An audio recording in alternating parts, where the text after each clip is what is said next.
The Tu-1 is kind of a strange aircraft, and the history of this thing is, frankly, a bit of a mess. I'm going to get the important detail out of the way right up front. As it's presented in War Thunder, this plane might not have existed. Now, let me explain.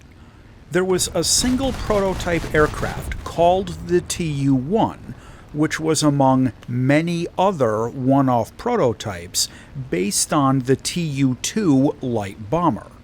The project the Tu-1 was produced under was intending to provide a long-range night or day interceptor that could potentially carry a radar set along with fairly heavy armament.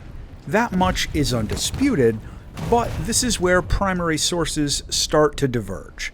According to one narrative, the Tu-1 was fitted out with a pair of prototype AM-43V inline engines and a set of 45mm cannons mounted right up under the nose.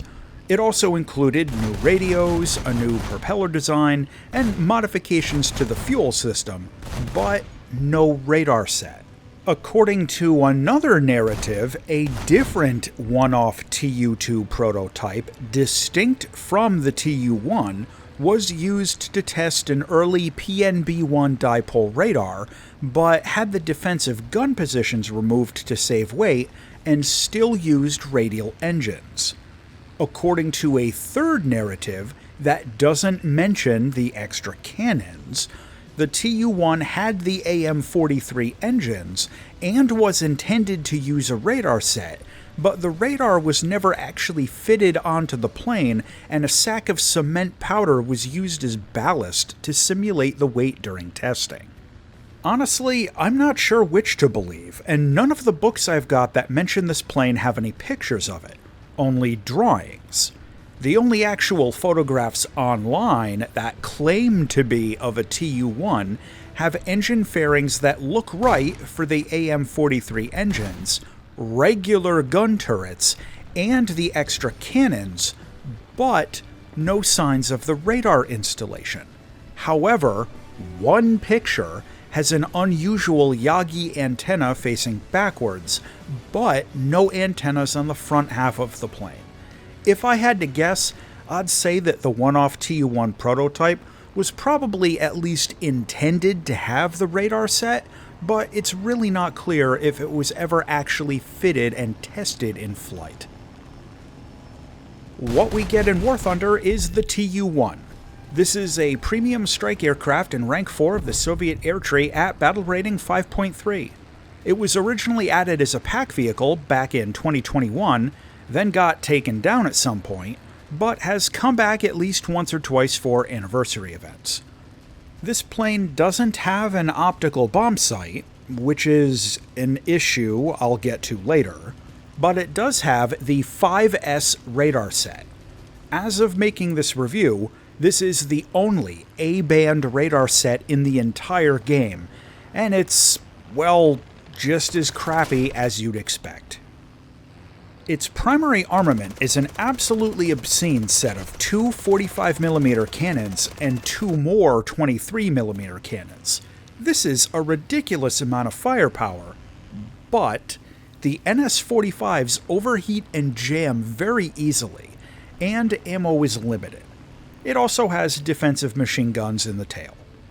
For loadouts, the Tu-1 can take 3 sizes of dumb bombs between external hardpoints and an internal bomb bay, or a pair of torpedoes mounted externally. The flight performance of the Tu-1 is, in a word, crap. Its rate of climb isn't especially good, and the acceleration is barely average.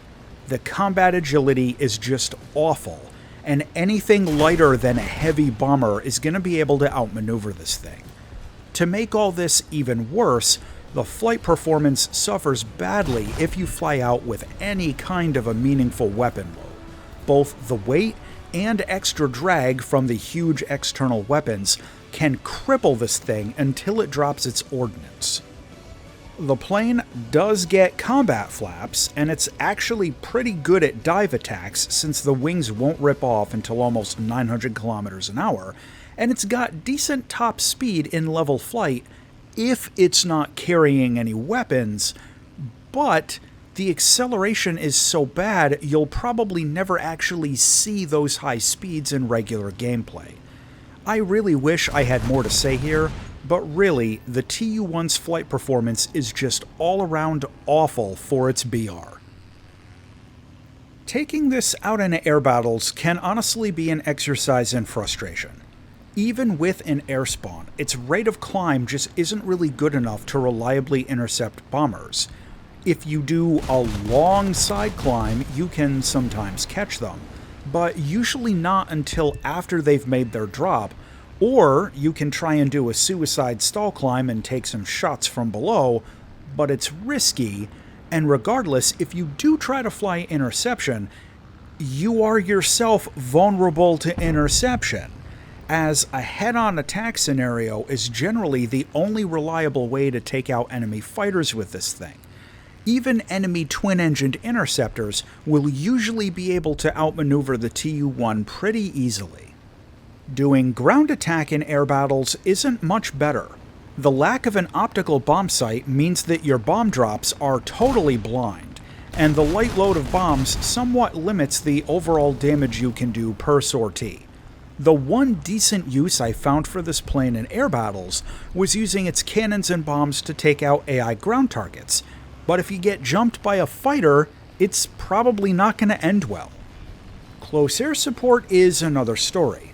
Now, the lack of an optical bomb sight is, again, an issue, as you need a long fuse delay in order to avoid blowing yourself up with its bombs, and in order to get accurate drops, you're going to have to drop them extremely low. The saving grace, however, is the cannons.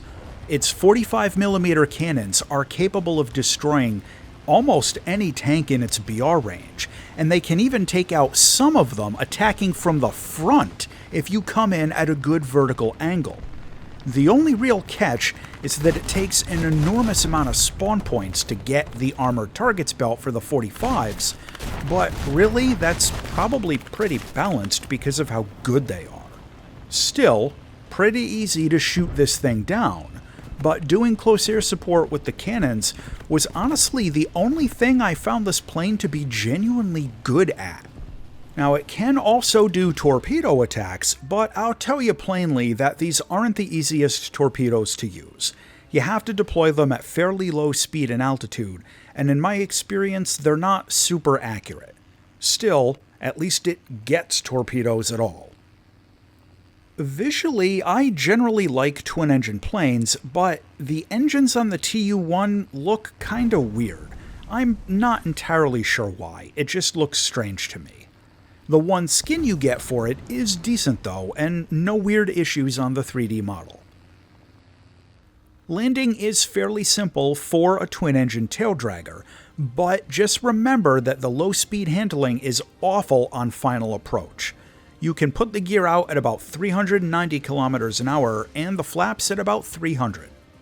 The internal view has surprisingly good visibility, and most of the instruments are in good spots, but unfortunately the radar scope doesn't work. Overall, average cockpit. To close out on the Tu-1. This thing has radar at a very low BR. It's got a set of very heavy cannons, and it gets premium bonuses. However, its flight performance is awful, its radar set is the shittiest in the game, and it doesn't get an optical bomb sight. The final verdict on the Tu-1 is that honestly, the only real use I could find for this thing was in close air support with the cannons. For literally any other purpose, probably skip this one. As always, thanks for watching, and if you enjoyed this video, check out this next one. Go on, go click it.